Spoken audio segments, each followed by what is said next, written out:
ఈ మధ్య బోయింగ్ విమానాలు చాలా వరకు ప్రమాదానికి గురవుతున్నాయి. మన అహ్మదాబాద్ లో జరిగినటువంటి బోయింగ్ విమానం నుంచి ఇప్పుడు అమెరికాలో జరిగినటువంటి బోయింగ్ విమానం ప్రమాదం వరకు కూడా అనేక బోయింగ్ కంపెనీ తయారు చేసినటువంటి విమానాల్లో సాంకేతిక లోపాలు అయితే బయటపడుతున్నాయి.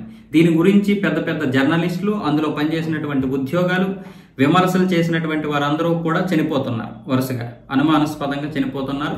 ఇప్పటికే 3 చనిపోయారు అలా ఆరోపణలు చేసినారు. వాళ్ళని ఎవరు చంపారు అనేది అందరికీ తెలిసిన విషయమే. అయితే ఇలాంటి పరిస్థితుల్లో ఇప్పుడు అమెరికాలో కూడా నార్త్ కరోలినా నుంచి రెలీ డర్హమ్ అనే ఎయిర్పోర్ట్ కి బయలుదేరినటువంటి ఒక కమర్షియల్ ఫ్లైటే దాదాపు 109 మంది ప్రయాణికులు, 6 మంది సిబ్బంది, 115 మందితో బయలుదేరినటువంటి ఈ విమానం ఇక రెలీ డర్హమ్ కి ఇక ల్యాండ్ అవుతామన్న సమయంలో ఒక రెక్క వెనక నుంచి ఫ్లాప్ ఊడిపోయింది. రెక్కకి ఏదైతే కంట్రోల్ చేస్తారో ఎగరడానికి, దిగడానికి, అంటే టేక్ ఆఫ్ కి, ల్యాండింగ్ కి చాలా ఉపయోగపడతాయి ఈ రెక్కలు. మీరు రెక్క వెనకాల బాగా ఉంటాయి.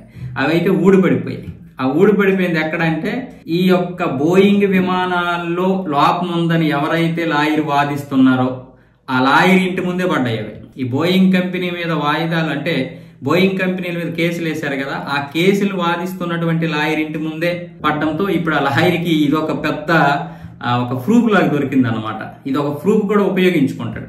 ఎందుకంటే బీచ్ హౌస్ ముందే పడడం వల్ల, ఆయనకి బీచ్ హౌస్ ఉందంట, ఆ బీచ్ హౌస్ ముందే పడడం వల్ల దీన్నైతే ఆయనకి ఫోటోలు తీసి, వీడియోలు కూడా తీసి తనకు తెలిసిన ఫ్రెండ్స్ ద్వారా తీపించి అవి ఆయనకి పంపించుకోమని చెప్పాడంట. అంటే చూడండి అంత, అంటే బోయింగ్ విమానం ఇప్పుడు ఆయనకు కూడా ఒక మంచి పాయింట్ ఇచ్చినట్లే లెక్క.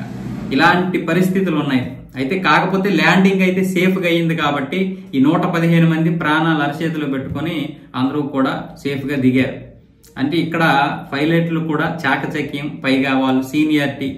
అదే రెక్కే ఊడిపోయింది అనుకోండి పూర్తిగా, ఇక ఎవడు కంట్రోల్ చేయలేరు, ఏమీ చేయలేరు. మొత్తం అందరి ప్రాణాలు కూడా గాలిలో కలిసిపోతాయి.